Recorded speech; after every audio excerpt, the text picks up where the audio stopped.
I love Jesus. Oh, how I love Jesus. 어떤 사람이 아주 급하게 전차를 팍 올라탔습니다.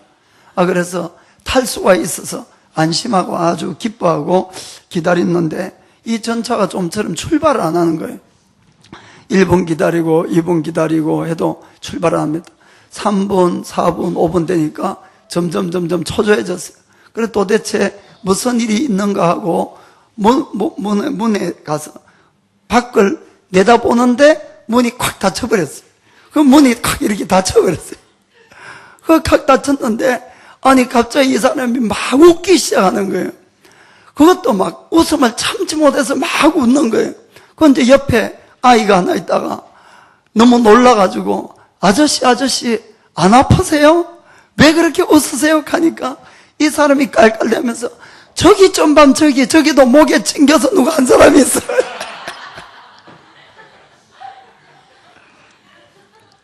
자, 오늘부터 우리 유명한 용사 기드온의 이야기를 함께 해보겠습니다.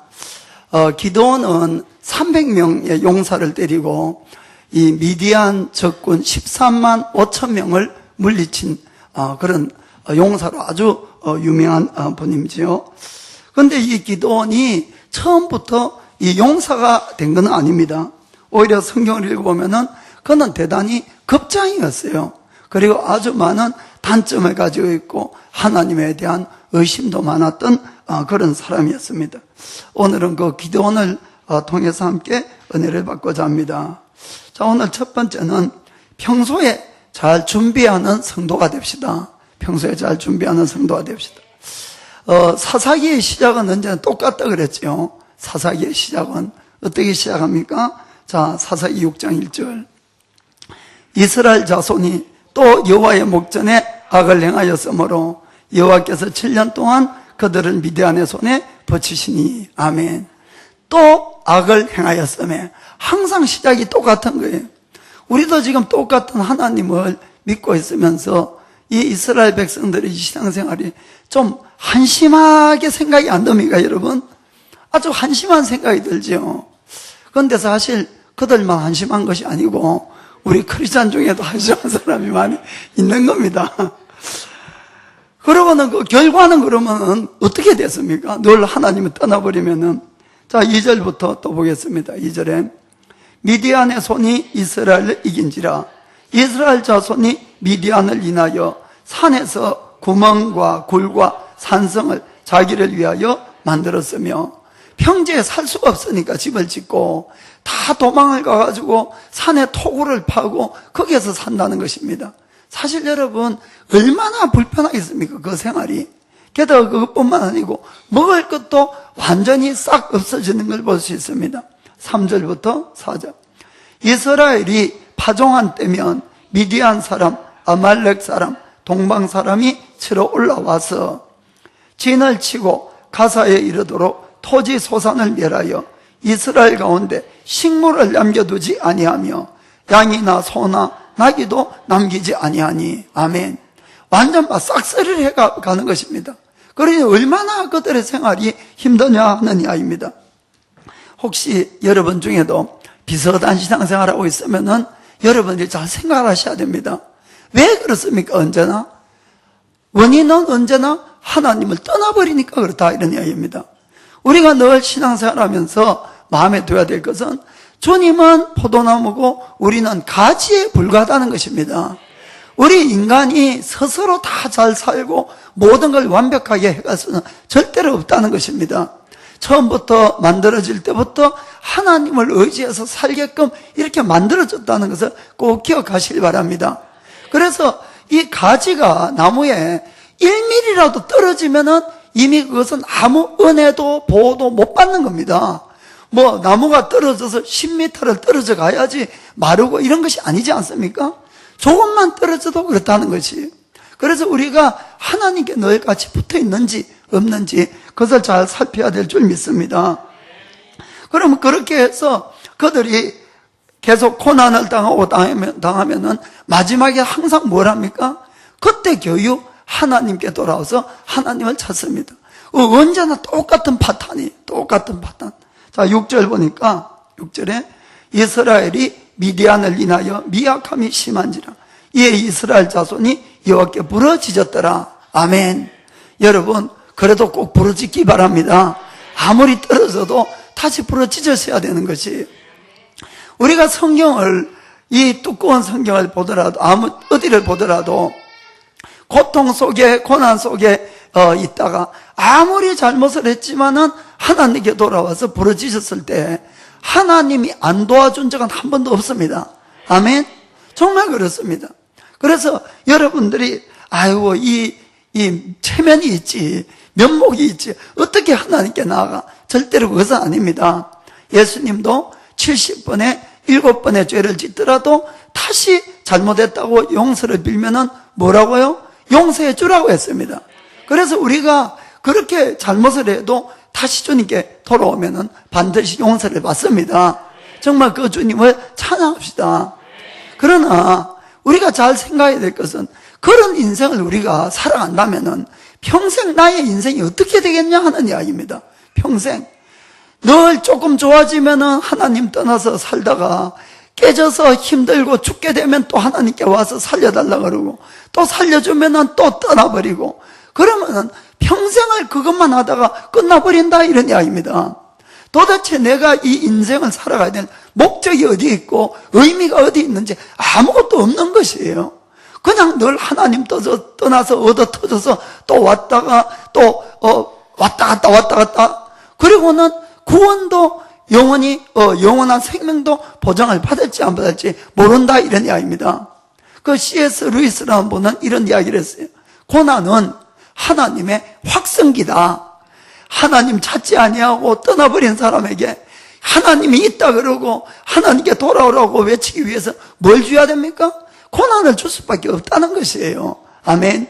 그래서 우리가 그런 신앙생활을 우리가 졸업을 하지 않으면 안 되는 것입니다. 이 신앙생활에는 크게 이 두 파탄으로 이렇게 나눌 수 있는 것 같아요. 마치 이것을 자동차의 이 정비 관리로 이렇게 비유해 본다면은, 사고 후에 수리하는 형이 있고, 사고 전에 이 사전에 정비형이 있고, 아마 이렇다고 생각이 듭니다. 이 사고 후에 이 수리형은 마치 이스라엘 백성들처럼 사고가 나고 고난이 찾아와야지 하나님을 찾는 거예요. 미리 하나님 찾는 건 아예 생각지도 않지요. 그리고는 항상 큰 대가를 지불하고 그 수습이 되는 것을 우리가 볼 수가 있습니다. 우리가 이 정비를, 자동차를 제대로 안 해놓으면은 정비 불량으로 고속도로를 달리다가 타이어가 혹시 펑크가 났다고 해봅시다. 얼마나 큰 사고가 납니까? 목숨까지도 위태로울 수가 있는 것이에요. 그리고는 정비 불량으로 어디 산길을 가다가 갑자기 멈춰버렸다든지, 지금 대단히 급한 일이 있는데 차를 몰고 나갔는데 중간에 툭 서면은 얼마나 큰 일을 닥치겠냐 하는 이야기입니다. 그리고는 그 다음에 드는 대가는 얼마나 많은 대가를 지불해야 되느냐 하는 것이죠. 그분들도 다 알고는 있어요. 정비 안 하고 그냥 이렇게 막 다니다 보면은 차가 틀림없이 고장 난다는 거 잘 알고 있죠. 그렇지만 왜 안 합니까? 평소에 시간 내고 또 조금 돈 들고 이런 것들이 귀찮잖아요. 그리고는 이런 생각을 합니다. 설마 나한테 그런 일이 있으려고? 설마가 사람 잡는다 그러잖아요. 설마 나한테 그런 일이 있으려고? 여러분, 사고가 불의에 오는 것이지 뭐 오늘 사고 납니다 하고 나는 사고 어디 있습니까? 그러니까 우리가 미리 준비하지 않고 그러면은 그렇다는 것이지요. 그리고 정비하는 것도, 그래 오늘은 바쁘고 또 시간이 날 때, 또 여유가 있을 때 그때 내가 정비해야 되겠다. 그러나 그렇지 않는 것입니다. 그러다가 사고를 만나면은 아주 큰 대가를 지불해서 그 일을 수습하게 된다, 이런 이야기입니다. 그렇잖아요. 그리고 우리 신앙생활도 그렇게 신앙생활 하는 분들이 있더라 하는 것입니다. 그런데 이 사전에 정비하는 사람들은 사고를 만나기 전에 꼼꼼하게 자동차 이 정비를 항상 해나갑니다. 물론 그러려면은 평소에 자기 시간도 좀 들여야 되고 비용도 어느 정도 좀 들여야 되죠. 그러나 적은 비용을 들여서 언제나 안전한 자동차를 타고 늘 운행을 할 수 있다는 것입니다. 그렇지 않겠습니까? 사랑하는 성도 여러분, 여러분은 어떤 타입입니까? 사고 후에 소리하는 형인지 아니면은 사전에 정비하는 그런 타입인지, 우리는 사전에 늘 정비하는 그런 신앙생활을 해야 됩니다. 사고가 나서 주여 하지 마시고 평소에 내 시간을 좀 내시길 바랍니다. 평소에 내가 좀 대가를 지불을 하셔야 되는 것이에요. 그래서 일이 닥쳐서가 아니고 잘 돼가기 때문에 오히려 여러분들이 교회 나오시고 더 기도하시고 더 여러분들이 하나님 말씀대로 바로 사셔야 됩니다. 그러면은 하나님의 늘 이 보호하심과 여러분에게 늘 새로운 지혜도 주시고 능력도 주시고 건강도 주시고 모든 걸 미리 지켜주시니까 지금보다도 더 나은 삶을 계속 살 수 있는 겁니다. 그런데 우리가 이제 거꾸로 살면 절대로 안 되는 것이에요. 평소에 내가 조금 시간 내는 것, 대가 지불하는 것, 이런 것들이 힘들고 귀찮다고 그것을 안 하시면은 결국 더 큰 대가를 내가 지불하는 그런 인생이 되는 것입니다. 요즘 세상적으로도 자꾸 말세다 하니까 불안해 하시는 분들이 있습니다. 그러나 내가 이 사전 정비형으로 잘 살아간다면은 여러분 절대로 불안할 필요가 하나도 없습니다. 예수님이 오늘 오든 내일 오든 뭐 앞으로 100년 후에 오시든 아무 걱정이 없는 것이에요. 왜냐하면 성경이 분명히 이렇게 말씀하고 있습니다. 좀 보겠습니다. 데살로니가전서 5장 1절부터 3절 보겠습니다. 1절부터 3절. 형제들아, 때와 시기에 관하여는 너에게 쓸 것이 없으면, 이 때와 시기 하는 것은 예수님이 오는 때를 이야기하고 있습니다. 왜 쓸 것이 없느냐? 2절에 주의 날이 밤에 도적같이 이를 줄을 너희 자신이 자세히 알미라. 아멘. 참 주님이 하나님이 오시는 것을 도적의 비유를 했습니다, 여러분. 그만큼 모르게 온다, 예기치 못할 때 온다, 그 뜻입니다. 그렇죠? 그래서 주님의 날은 도적처럼 우리가 이 밤에, 그것도 밤에 도적처럼 이룬다고 이렇게 되어 있습니다. 자, 3절에 저희가 평안하다 안전하다 할 그때에 잉태된 여자에게 해상고통이 이름과 같이 멸망이 홀련히 저에게 이르니 결단코 피하지 못하리라. 그날은 전 세계 모든 사람에게 다들 지금은 안 오시겠지, 지금은 편안한데, 지금은 안전한데 그때 오신다, 이런 이야기입니다. 그런데 이걸 잘 읽어보면은 이렇게 피하지 못하도록 급하게 확 오는 것은 바로 이 사고 후에 수리하는 이 사람들에게 해당되는 말씀인 걸 알 수 있습니다. 그러나 내가 사전에 미리 잘 정비해 놓는 그런 인생을 사는 사람은 4절이 해당됩니다. 4절에 한번 보겠습니다. 형제들아, 너희는 어두움에 있지 아니하매 그날이 도적같이 너희에게 임하지 못하리니. 아멘.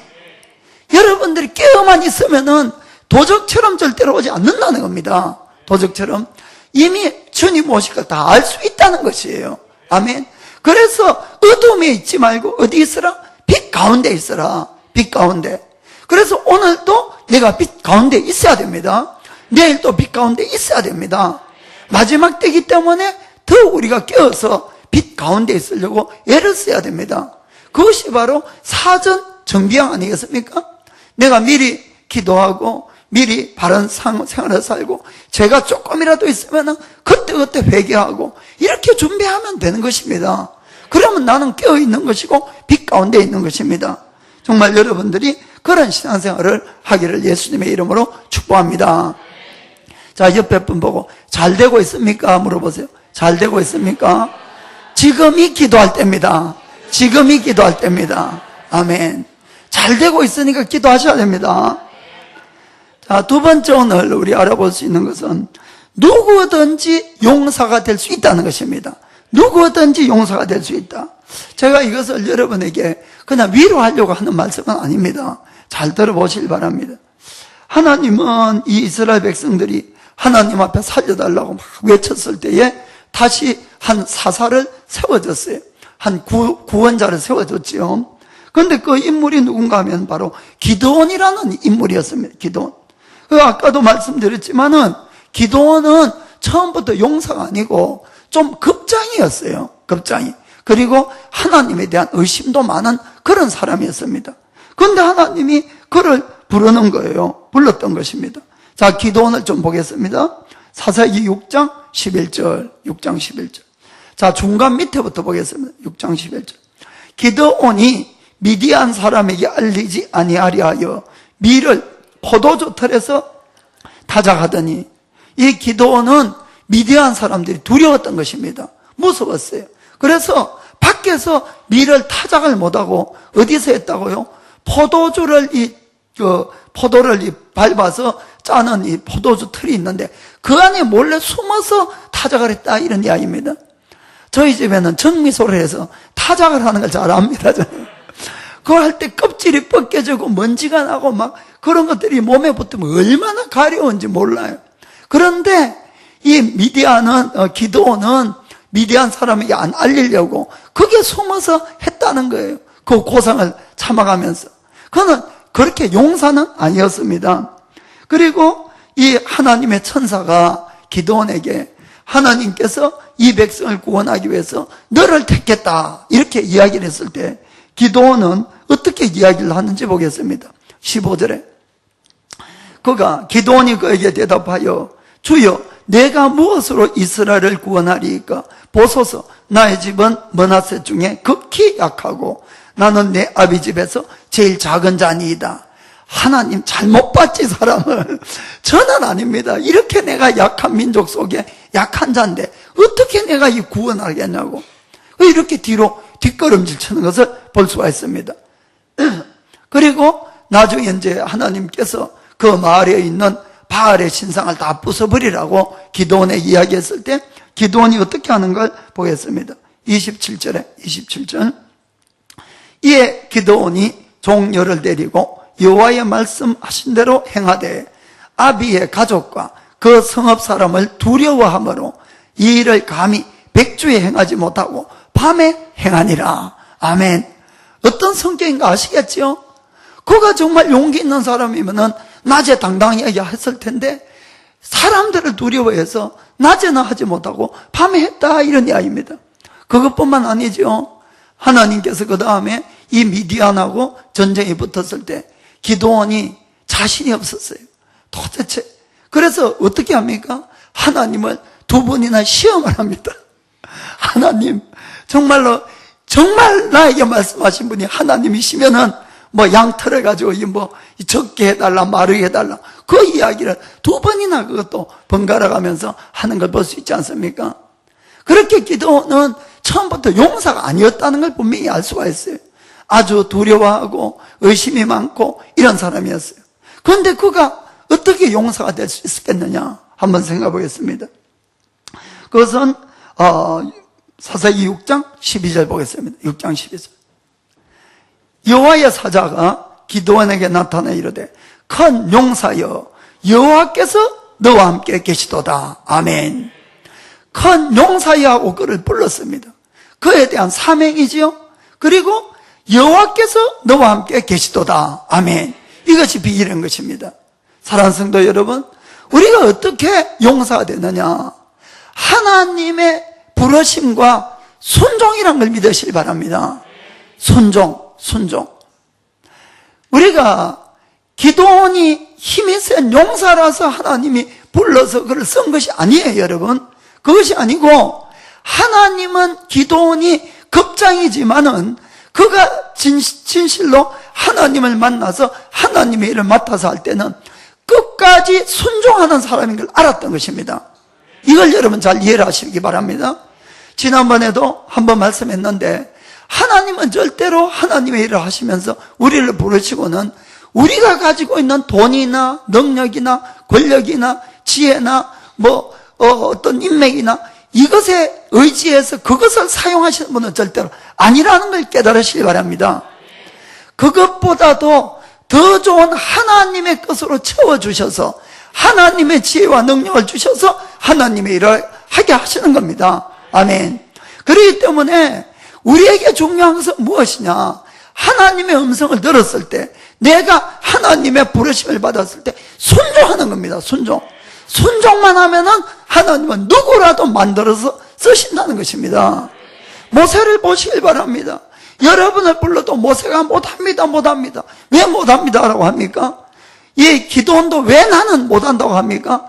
자기 능력으로 하는 줄 알고, 자기 능력으로. 우리 능력으로는 아무것도 할 수 없는 겁니다. 그렇기 때문에 하나님은 순종하는 자를 쓰는 겁니다. 순종하는 자. 그래서 이 하나님에게는 영이시기 때문에, 영이시니까 우리 인간 세상에서 하나님의 일을 전개해 나갈 때 사람을 반드시 찾아서 그 사람을 하나님의 입술이 되게 하고, 하나님의 손이 되게 하고, 하나님의 발이 되게 하고, 이렇게 쓰신다, 이런 이야기입니다. 이해가 되십니까? 그래서 하나님이 어디 가라 하면 그걸로 가야 되는 것이에요. 그런데 하나님 나는 일로 가고 싶은데, 그러면은 쓸 수가 없잖아. 쓸 수가. 하나님이 그 사람을 하나님의 입술로 씁니다. 하나님이 말씀하려고 그러는데 자기가 먼저 말을 해. 자기가. 그러면 안 되지 않습니까? 하나님이 막 말씀을 하고 있는데 중간에 막 끼어들어가지고 하나님 이건 이렇고 저건 저렇고 안 되는 겁니다. 하나님이 말씀도 하지 않고 있는데 자기가 막 먼저 말씀을 하고, 여러분 안 되죠. 그러면 하나님이 쓸 수가 없는 겁니다. 여러분, 우리 인간은 누구라도 내 생각이 다 있어요. 내 생각이. 그러나 그 생각을 온전히 내려놓고 하나님 당신 것이 옳습니다. 내가 당신의 말씀이면 무엇이라도 100% 내가 순종해 가겠습니다. 그 사람을 찾으시는 것이에요. 어떠한 능력자를 찾는 것이 아닙니다. 하나님은 하나님께 100% 순종할 수 있는 사람, 그 사람을 찾으면 그때부터 하나님이 능력을 주어서 사용하는 것이에요. 여러분, 그러니까 모세도 철저하게 하나님께 순종하고 충성된 자였다고 성경은 말씀하고 있습니다. 나중에 기도원이, 이 겁장이 기도원인데 300명을 데리고 13만 5천 명과 싸우라 할 때에 누가 그 싸울 수가 있습니까? 솔직하게. 그러나 기도원은 순종합니다. 그렇지 않습니까? 누가 하나님께 순종하는 자냐? 지금 급장이냐 아니냐, 능력이 있다 없다 전혀 상관할 것이 없습니다. 하나님이시라면 100% 순종할 수 있는 자, 그 자를 찾아 쓰는 것이에요. 아멘. 우리 인간은 누구라도 나의 생각이 있습니다. 그렇기 때문에 그 생각과 하나님 생각이 안 맞으면 많은 사람이 하나님의 생각을 부숴버리고 내 생각을 끝까지 붙들고 나가는 겁니다. 그래서 주님은 그런 사람을 쓸 수가 없는 것이에요. 베드로도 무식한 어부였어요. 아무것도 모르는 사람입니다. 그럼에도 불구하고 왜 베드로를 불렀습니까? 베드로는 아침 저녁으로 변화가 심한 그런 사람이었어요. 그러나 베드로에게는 하나님의 말씀에 순종하는 모습이 있었다는 것입니다. 베드로가 어릴 적부터 갈릴리 바다에서 물고기 잡아서 잔뼈가 굵은 사람이, 물고기 잡는 것은 누구보다도 잘하는 그런 사람이었습니다. 그런데 어느 날 밤새도록 물고기를 잡았는데 한 마리도 못 잡았어요. 그날 아침에 예수님이 그의 배에 찾아왔어요. 많은 군중들을 넣고 설교를 하셨습니다. 그리고 베드로의 배에 올라서 뭐라고 말씀합니까? 깊은 데 가서 그물을 내려라, 이렇게 말씀했어요. 베드로는 물고기 안 잡히는 거 잘 알고 있었어요. 그래서 뭐라고 이야기를 합니까? 주님, 밤새도록 우리가 그물을 던졌지만 한 마리도 못 잡았습니다. 이게 베드로의 의견이에요. 우리의 의견을 말하지 말라는 뜻이 아닙니다, 여러분. 의견이 있을 수 있어요. 그러나 그 다음에 베드로가 뭐라 그럽니까? 내가 주의 말씀이기 때문에 주님의 말씀에 의지해서 그물을 내리겠나이다. 아멘. 이것이 바로 하나님이 쓰는 사람들이라는 것입니다. 그래서 하나님의 말씀에 내가 도저히 이해가 안 되고 정말 그것이 유익이 없어도 하나님의 말씀이기 때문에 내가 순종해 갈 수 있는 그 사람들, 그 사람들을 하나님은 쓰시는 것입니다. 그러면은 누구라도 하나님의 능력으로 채워지니까 얼마든지 큰 일들을, 좋은 일들을 감당할 수 있다는 걸 믿기를 예수님의 이름으로 축복합니다. 그래서 우리가 내가 늘 살아있기 때문에 순종이 안 됩니다, 솔직하게. 그래서 성경은 매일같이 나를 죽이는 연습을 해야 된다고 하는 것입니다. 뭐를 죽입니까? 나의 육신의 생각이죠. 육신의 생각. 그럼 나를 버리지 않고는 주님을 따라갈 수 없고 쓰임을 받을 수가 없는 겁니다. 그 예수님이 누가복음 9장 23절 말씀합니다. 또 무리에게 이르시되 아무든지 나를 따라오려거든 사실은 누구라도 따라갈 수 있다 이런 이야기예요. 이것도 아무든지 나를 따라오거든 먼저는 자기를 부인하고 내 생각이 너무 강하면은 내 생각이 하나님의 생각보다 강하고 하나님의 뜻보다 원할 것 같으면 못 따라가는 겁니다. 내가 부인이 안 되는데 무슨 이야기인가 아시겠죠? 나를 부인하고 날마다 제 십자가를 지고 십자가는 뭡니까? 자기의 사명입니다. 자기의 사명. 그거를 지고 나를 쫓을 것이니라. 아멘. 그러면은 누구라도 따라갈 수 있고 누구라도 하나님의 능력과 지혜로 쓰임받을 수 있다는 것입니다. 그래서 우리가 예수님이 말씀하신 것처럼 요한복음 12장 24절 내가 진실로 진실로 너에게 이르노니 한 알의 밀이 땅에 떨어져 죽지 아니하면 한 알 그대로 있고 죽으면 많은 열매를 맺느니라. 아멘. 이건 망고의 진리인 것입니다. 진리예요. 내가 죽지 않고는 절대로 나를 통해서 하나님의 능력이나 지혜나 이런 모든 것들이 밖으로 흘러갈 수는 없다는 것입니다. 내가 죽으면은 많은 열매를 분명히 맺습니다. 그러나 늘 내 생각이 강해요. 내가 강해요. 내가 살아있어요. 평생 하나 그대로다 이런 이야기입니다. 평생. 이해가 됩니까? 그 여러분들이 하나님께 누구라도 쓰임받을 수 있는데 그것은 우리가 방법이 뭡니까? 주님 앞에 순종하는 겁니다. 순종. 그것이 가장 큰 비결이고 방법이라는 걸 믿기를 주님으로 이름으로 축복합니다. 하나님은 우리 한 사람 한 사람을 우리 인간의 눈으로 보는 것이 아니고 하나님의 시선에서 본다는 걸 여러분 믿으시기 바랍니다. 그 시선은 뭡니까? 사사기 다시 6장 12절. 기도원 여호와의 사자가 기도원에게 나타나 이르되 큰 용사여. 아멘. 기도는 지금 용사입니까? 급장입니까? 급장이에요. 급장이. 그런데 그 기도원을 보고 하나님은 뭐라고 말씀하십니까? 큰 용사여 하고 부른다 이런 이야기입니다. 이것이 바로 하나님이 지금 우리를 바라보고 있는 시선이라는 것입니다. 우리가 예수님을 마음으로 진실로 믿으면 다 하나님의 자녀가 되고 우리 속에 분명히 하나님의 성령이 다 와 계시는 겁니다.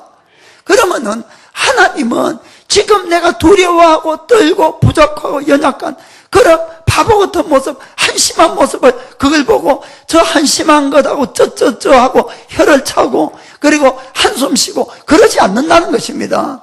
네가 지금은 겁장이지만은 내가 너에게 능력을 줘서 내가 너를 변화시킬 것 같으면 너는 큰 용사가 된다는 것입니다. 그 눈으로 하나님이 나를 보고 있다는 것이에요. 여러분 이거 정말 잘 깨달으셔야 됩니다. 여러분들이 늘 지금 현실에 쫓겨가지고 현실 속에서 다람쥐 쳇바퀴처럼 그런 삶을 사시면 안 됩니다. 하나님이 지금 나를 어떻게 부르시는가, 나를 어떻게 보고 있는가, 여러분 그걸 깨달으셔야 됩니다. 그래서 거기서 일어나셔야 되는 것이에요. 그래야만이 무언가가 이루어지지. 아이고 하나님은 하나님이고 나는 나고 늘 믿음과 생활이 따로 떨어져 있다면은 우리는 결코 일어서지 못하는 안절병이로 끝나고 만다는 것입니다. 그것이 아니라 주님이 나를 보고 지금 부르는 소리를 들으시길 바랍니다. 겁장이 기도를 보고 이 겁장이야 좀 일어나 정신 차려 이렇게 말씀합니까? 아닙니다. 큰 용사여. 아멘. 그것이 바로 하나님이 나를 만들려고 하는 하나님의 계획이란 것이에요. 아멘. 그걸 여러분들이 정말 마음판에 잘 새기시길 바랍니다.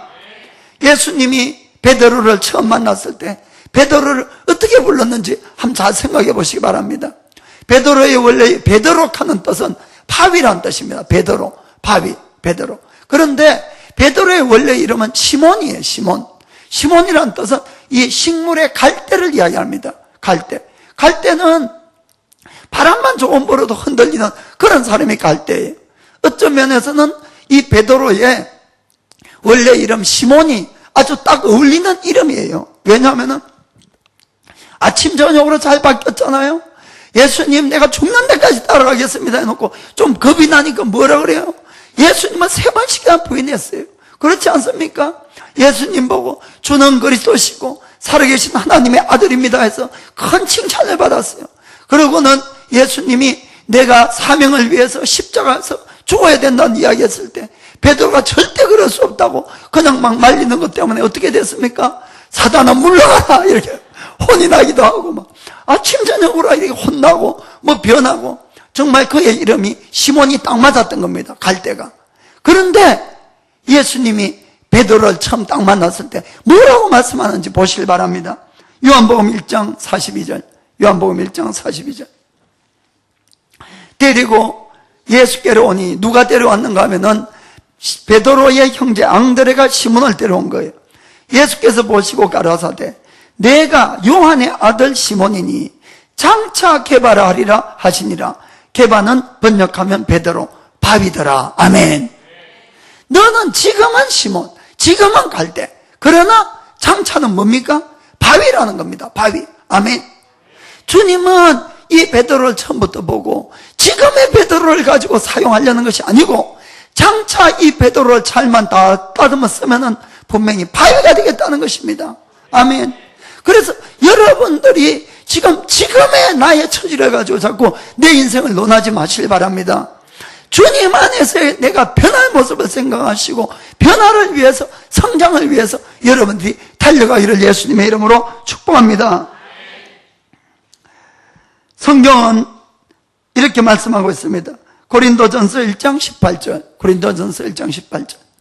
십자가의 도가 멸망하는 자들에게는 미련한 것이요 구원을 얻는 우리에게는 하나님의 능력이라. 아멘. 십자가의 도는 복음입니다. 예수 그리스도의 복음. 그 복음은 멸망당하는 자, 믿지 않으면 멸망이지요. 그래서 그렇게 표현했습니다. 믿지 않는 자들에게는 미련하게 짝이 없는 것이에요. 그렇지 않습니까? 어떻게 죽은 사람이 다시 살아나고 이 동정녀가, 이 처녀가 어떻게 아기를 낳고 남이 죽었는데 내 죄가 사해주고 어떻게 복음이 믿어집니까? 그 안 믿는 사람에게는 그 사람들은 미련하다는 것이 성경도 그렇게 말씀하고 있습니다. 그러나 구원을 얻는 우리, 믿는 우리에게는 뭡니까? 하나님의 능력이니라. 아멘. 24절에 오직 부르심을 입은 자들에게는 유대인이나 헬라인에게나 그리스도는 하나님의 능력이요 하나님의 지혜니라. 아멘. 믿는 우리에게는 예수님을 통해서 하나님이 우리에게 부어주시는 능력과 지혜라는 것을 믿기를 주님으로 축복합니다. 사랑하는 성도 여러분, 사람의 능력과 하나님의 능력이 어떤 것이 더 강하겠습니까? 사람의 지혜와 하나님의 지혜가 어느 것이 더 지혜롭겠습니까? 성경은 분명히 그 다음 구절에 이야기합니다. 하나님의 미련한 것이 사람보다 지혜 있고 하나님의 약한 것이 사람보다 강하니라. 아멘. 여러분들이 없다고 자꾸 뭐라고 하지 마시길 바랍니다. 하나님의 지혜와 능력으로 여러분이 더듬기를 예수님의 이름으로 축복합니다. 그러면 세상에 있는 누구보다도 강한 자도 될 수 있고 세상에 있는 누구보다도 지혜로운 자가 될 수 있는 겁니다. 아멘. 저는 이 점에서 하나님이 너무나 공평하다고 봅니다. 정말로 하나님을 잘 믿는 자아이들에게 하나님이 엄청난 축복들을 내려주심을 볼 수가 있습니다. 그리고 그 능력과 하나님의 지혜로 우리가 일을 해갈 때 하나님의 일들을 온전히 감당할 수 있는 것입니다. 26절 보겠습니다. 26절. 형제들아 너희를 부르심을 보라. 누구를 하나님이 불러서 구원시켰는가 보라. 이런 이야기입니다. 교회에 앉아있는 사람들을 좀 보라. 육체를 따라 지혜 있는 자가 많지 아니하며 능한 자가 많지 아니하며 문벌 좋은 자가 많지 아니하도다. 죄송하지만은 사실인 것 같습니다. 우리 교회에 그렇게 지혜 있는 사람도 없는 것 같고 그렇게 능력 있는 사람도 안 보이고 그렇게 문벌이 좋은 자도 없는 것 같아요. 그런데 참 놀랍게도 하나님은 이런 자들을 부르신다는 거예요. 그런 사람을 더 많이 불렀다는 것이. 그 이유가 27절에 그러나 하나님께서 세상에 미련한 것들을 택하사 지혜 있는 자들을 부끄럽게 하려 하시고 세상에 약한 것들을 택하사 강한 것들을 부끄럽게 하려 하시며 28절까지 하나님께서 세상에 천한 것들과 멸시받는 것들과 없는 것들을 택하사 있는 것들을 피하려 하시나니. 아멘. 하나님이 택하는 자가 누군지를 잘 보시기 바랍니다. 없는 자, 부족한 자, 이런 자들을 오히려 하나님은 택하셔서 그들로 하여금 하나님의 능력과 지혜를 줘서 있는 자들을 부끄럽게 만든다, 이런 이야기입니다. 왜 그렇게 하십니까? 없는 우리를 통해서 하나님의 하나님 되심을 증거하기 위해서 그런 것입니다. 세상에 많이 있으면 있을수록 하나님이 그 눈에 보이겠습니까? 절대로 보이지 않습니다. 무언가를 사람은 가지면은 가진 것에 집착을 하고 그것을 의지합니다. 돈이 많으면 돈, 권력이 많으면 권력, 뭐 건강이 좋으면 건강, 자원, 빽이 좋으면 빽, 이렇게 해서 그걸 의지하지 하나님이 안 보이거든요. 그래서 하나님은 이것도 없고 저것도 없고 아무것도 없는 자를 택해서 있게 하시고 그들을 부끄럽게 하는 것입니다. 그래서 그들도 하나님을 인정하고 믿을 수 있게끔 인도해 주시는 것이에요. 하나님은 없는 사람만 더 사랑하기 때문에 이렇게 베푸는 것이 아니라는 것입니다. 없는 사람은 없기 때문에 하나님을 금방 믿을 수가 있지요. 그러나 있는 사람은 좀처럼 믿기 어려우니까 하나님이 이런 방법을 통해서 그들도 구원의 길로 인도하시려고 우리를 통해서 하나님의 살아계심을 증거하기 위한 도구란 걸 믿기를 예수님의 이름으로 축복합니다. 그렇기 때문에 없는 것은 절대로 문제가 안 됩니다, 여러분. 지금 여러분의 처지도 문제가 안 됩니다. 오히려 힘들고 어려울수록 하나님의 더 큰 간증을 만들 수 있다는 걸 믿으시길 바랍니다. 하나님의 살아계심을 더 잘 나타낼 수 있는 것입니다. 아멘. 그렇게 해서 29절에 이는 아무 육체라도 하나님 앞에서 자랑하지 못하게 하려 하심이라. 아멘. 모든 사람을 구원시키기 위한 하나님의 방법이라는 걸 믿으시길 바랍니다. 30절 너희는 하나님께로부터 나서 그리스도 예수 안에 있고 예수는 하나님께로 나와서 우리에게 지혜와 의로움과 거룩함과 구속함이 되셨으니. 아멘. 예수님은 우리의 지혜입니다. 예수님은 우리의 구속함이고 의로움이고 거룩함입니다. 아멘. 아까도 그리스도 안에서 그리스도는 하나님의 능력이요 지혜라고 말씀했습니다. 여러분, 없는 자들은 매일같이 예수님 안에 있는 그 거룩함과 예수님 안에 있는 지혜와 능력을 덧입기를 예수님이라고 축복합니다. 그러면 누구라도 용서가 되고 누구라도 베드로가 될 수가 있다는 겁니다. 아멘.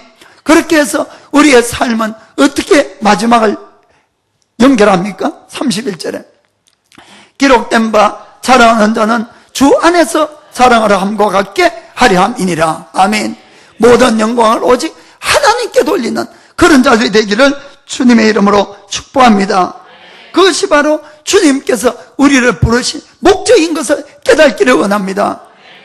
이스라엘 왕 중에서 가장 위대한 왕, 지금도 존경받는 왕, 또 하나님의 마음에 합한 자, 그는 다윗이었어요. 그런데 그 다윗은 일개 이 양치기에 불과했습니다. 그것도 다윗은 자기 가족에게도 인정받지 못한 사람이었어요. 여러분 그걸 잘 아시길 바랍니다.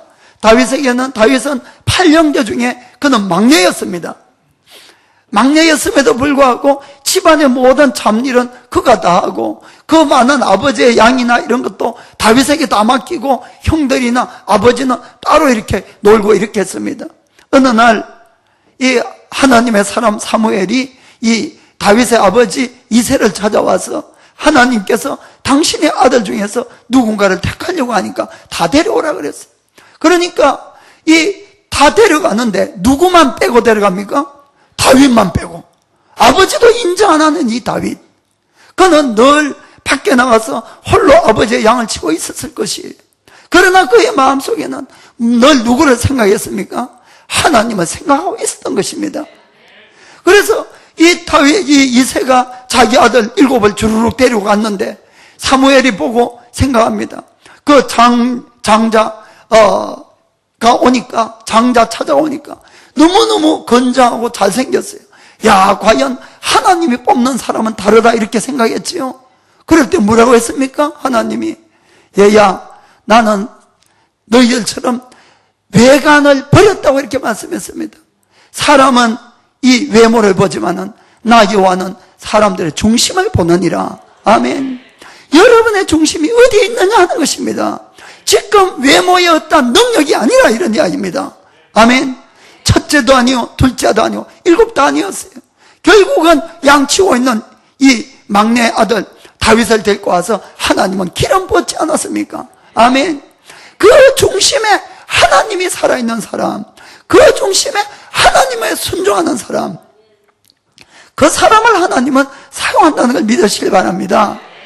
다윗도 살아가면서 엄청난 많은 고난과 고통을 겪었지요. 그럼에도 불구하고 그는 하나님을 어떻게 찬양하고 있습니까? 시편 23편 1절 보겠습니다.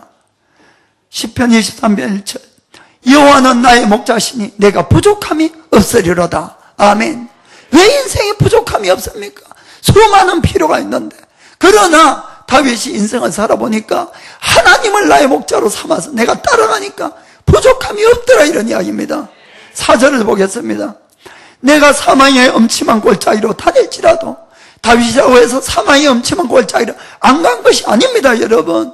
얼마나 많은 사망의 골짜기를 다녔습니까? 그러나 그 사망의 골짜기를 다닐지라도 해를 두려워하지 않을 것은 주께서 나와 함께 하심이니라. 아멘. 이것이 인생의 승리의 비결이라는 것입니다. 기도원에게 이야기한 것처럼 용사여 내가 너와 함께 하리라. 아멘. 하나님이 함께 하는데 무엇이 두려울 것이냐 하는 이야기입니다. 나와 함께 하심이라. 주의 지팡이가 막대기가 나를 안위하시나이다. 다윗은 이 목자의 지팡이 때려서 자기를 바른 길로 인도하는 그 하나님을 찬양했던 것입니다. 5절에 주께서 내 원수의 목전에서 내게 상을 베푸시고 기름으로 내 머리에 바르셨으니 내 잔이 넘치나이다. 아멘. 왜 원수가 없습니까? 왜 적이 없습니까? 그러나 그런 상황 속에서도 다윗은 자기의 잔을 높이 들고 주여 내 잔이 넘치나이다 하고 이렇게 고백할 수 있었다는 것입니다. 아멘. 여러분, 우리의 인생은 하나님으로 말미암아 된다는 걸 믿으시길 바랍니다. 그래서 지금 여러분들의 처지가 어떤 것이 문제가 아니에요. 제일 중요한 것은 하나님 그분을 만나고 그분으로부터 사명을 받고 순종하는 것이 가장 중요하다는 걸 믿기를 예수님의 이름으로 축복합니다. 주님은 누구와 함께 하시냐? 순종하는 자입니다. 사도행전 5장 32절. 사도행전 5장 32절.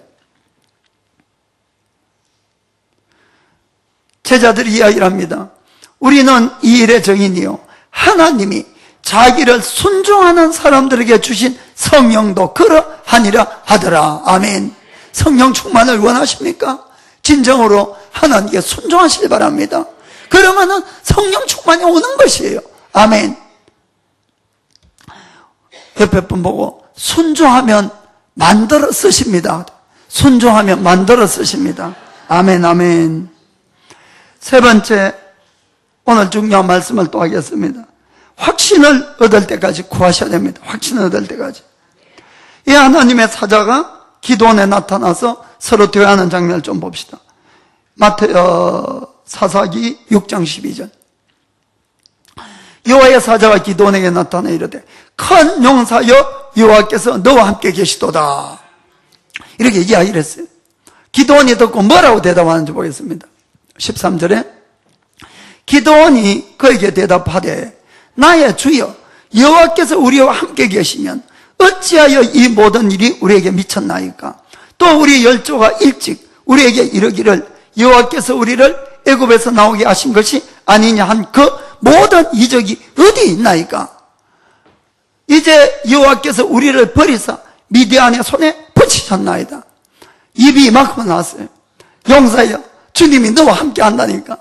하나님이 살아계시면은 지금 우리가 이 미디안 손에서 정말 평지에 살지도 못하고 산으로 다 도망가서 소출만 나면 다 빼앗기고 가축도 없고 이런 상황인데 하나님이 살아계시면 이럴 수가 있냐? 이럴 수가. 옛날에 우리 선조들은 하나님이 모세를 통해서 애굽에서 종살이 할 때에 그 큰 권능으로 이끌어냈다고 이렇게 이야기를 하는데 그 하나님 도대체 어디 계시냐고. 어디. 입이 이만큼 나와서 막 불평불만을 막 이렇게 쏟아부었어요. 사랑하는 성도 여러분, 여러분 중에 그렇게 생각하시는 분들 계시죠? 괜찮습니다. 하나님을 만나지 못했는데 그렇지요. 이 기드온이 그렇게 이제 이야기를 했어요. 그러니까 그 사자가 이야기를 하면 14절에 여호와께서 그를 돌아보아 가라사대 너는 이 내 힘을 의지하고 가서 이스라엘을 미디안의 손에서 구원하라. 내가 너를 보낸 것이 아니냐. 내가 너를 택했으니까, 내가 너와 함께 하니까 너가 이제 일어서서 가라. 내가 너를 도와서 구원을 이루리라. 또 그 소리 들으니까 겁이 덜컥 났어요. 겁이. 그 15절에 기드온이 그에게 대답하되 주여 내가 무엇으로 이스라엘 구원하리까? 보소서 나의 집은 므낫세 중에 극히 약하고 나는 내 아비 집에서 제일 작은 자이다. 막 뒷걸음을 또 치는 겁니다. 가라 그래도. 누구 닮았어요? 모세 닮았지요. 모세도 똑같았어요. 모세도. 그러니까 16절에 여호와께서 그에게 이르시되 내가 반드시 너와 함께 하리니 내가 미디안 사람 치기를 한 사람 치듯 하리라. 이렇게 이야기를 또 했습니다. 계속해서 기드온에게 확신을 주는 이야기를 하고 있어요. 내가 너와 함께 하면은 그 미디안 사람 그 많아도 한 사람 치듯이 네가 칠 수 있다고 이렇게 이야기를 했습니다. 좀 전에 여러분들도 모세란 이야기를 했어요. 이렇게까지 이 기드온이 들었을 때에 이 마음속에 무엇을 생각했는가 하면은 저는 모세를 생각했다고 생각이 듭니다. 그래서 이 기드온이 생각을 바꾸기로 했어요. 뭔가 하면은 모세는 다 늙은 사람이었어요. 모세가 가서 애굽 사람들과 싸워서 승리한 것이 아니고 모세에게 하나님이 함께 하시니까 하나님의 능력으로 이 이스라엘 백성을 구원해낸 것 아닙니까? 그가 그렇게 생각하신 것입니다. 만약에 나에게 지금 이렇게 이야기를 하는 이 사람이 정말 하나님이라면은 나도 모세처럼 쓰임을 받을 수 있다는 것입니다.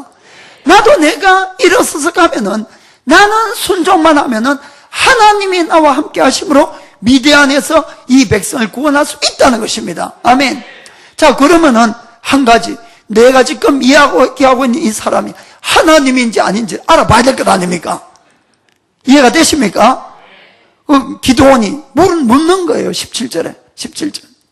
기드온이 그에게 대답하되 내가 주께 은혜를 얻어 싸우면 나와 말씀하신 이가 하나님 되시는 표징을 내게 보이소서. 이해가 되십니까? 이 장면은 저는 너무너무 중요한 장면을 생각합니다. 나와 지금 대화하는 이분이 당신이 정말 하나님인지, 내가 말로는 하나님 많이 들어왔습니다.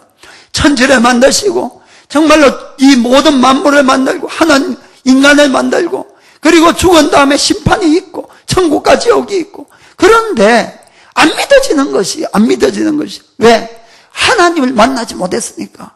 이해가 되십니까? 제가 여러분 중에는 정말로 천국도 있다, 하나님도 계시다 하도 들으니까 정말 있는 것 같이 믿어지는 사람이 있을 것 같아요. 있는 것처럼. 그래서 죽은 다음에 그래 천국을 가고 싶으니까 그래 교회는 좀 나가봐야 되는데 확신은 없어요. 내 마음속에 정말 하나님이 살아계시는지. 왜냐하면 만나본 적이 없으니까. 그래서 교회를 이렇게 옵니다. 여러분, 그것만큼 신앙생활 힘든 사람 없습니다, 사실. 여러분 잘 이해해 주셔야 됩니다. 조그만 일에 시험 든다고 뭐라 그러시면 안 됩니다. 하나님 못 만났으니까 당연하지요. 교회 나가면 뭔가 잘 될 것 같은데 어려움은 더 오고 힘들고 어렵고, 그렇게 되면은 조그만한 일에 믿음으로 싸우기보다는 에이 하나님 없다 그러고 불평하고 떠나는 것 어떤 면에 당연합니다. 그렇지 않습니까?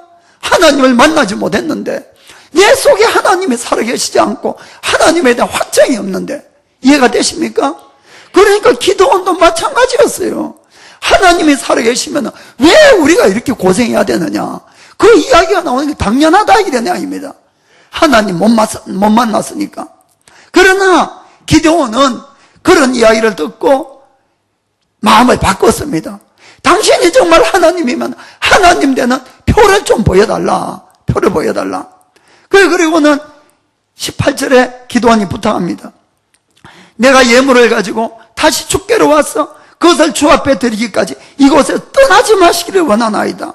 그가 가로되 너가 돌아오기까지 기다리라. 아멘. 기드온이 내가 하나님 된 걸 한번 시험할 테니까 좀 기다려달라 이렇게 이야기를 했어요.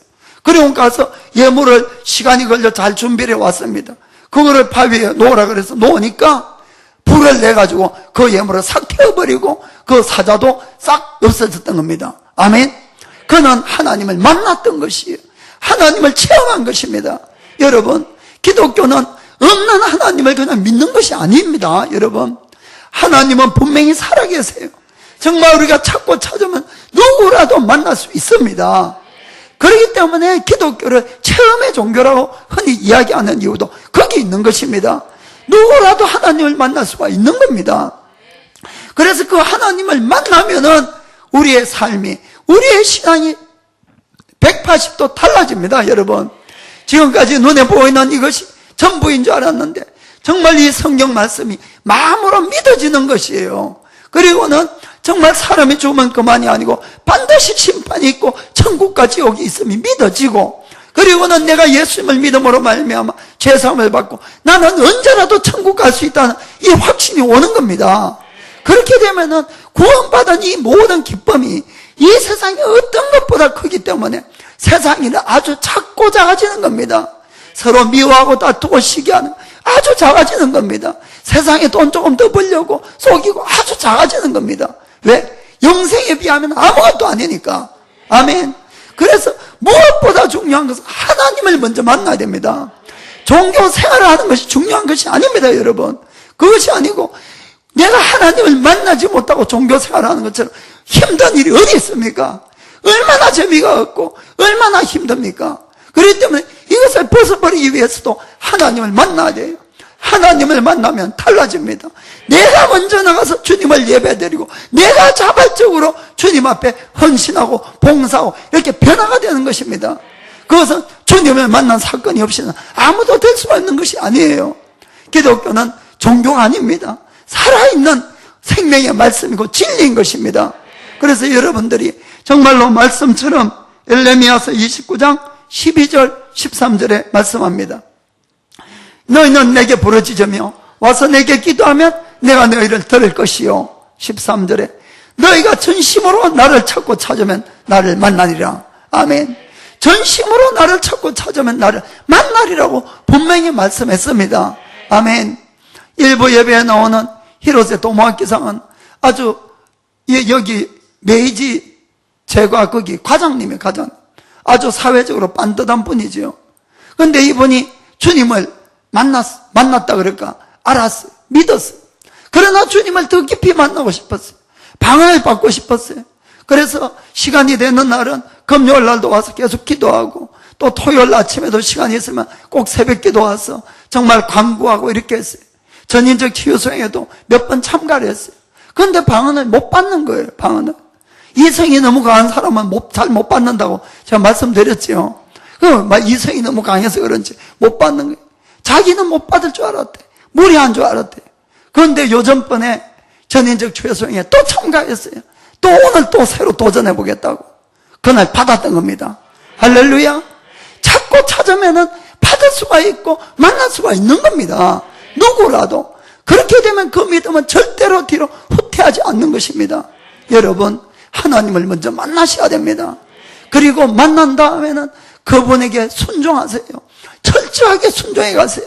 기드온처럼, 베드로처럼. 여러분, 그것은 내 인생을 빼앗아가는 것이 아닙니다. 여러분, 그것이 아니라 나의 작은 것들, 보잘것없는 것 다 내려놓게 만드는 것이고, 내가 내려놓은 그곳에 하나님의 것으로 채워주는 작업이 바로 철저하게 순종하는 겁니다. 내 것이 보잘것없는 것 아무리 잡아한들 이것 가지고 세상을 변화시킬 수 있겠습니까? 없는 겁니다. 사실은 이것을 놓게 되면 하나님의 것으로 채워주시는 것이에요. 하나님의 능력으로, 하나님의 지혜로, 하나님의 물질로. 아멘. 우리가 그것 가지고 우리가 죄를 해가는 것입니다. 사랑하는 성도 여러분, 정말 먼저는 주님을 만나고 그 다음에는 순종하는 여러분이 되기를 예수님의 이름으로 축복합니다. 기도하겠습니다. How I love Jesus.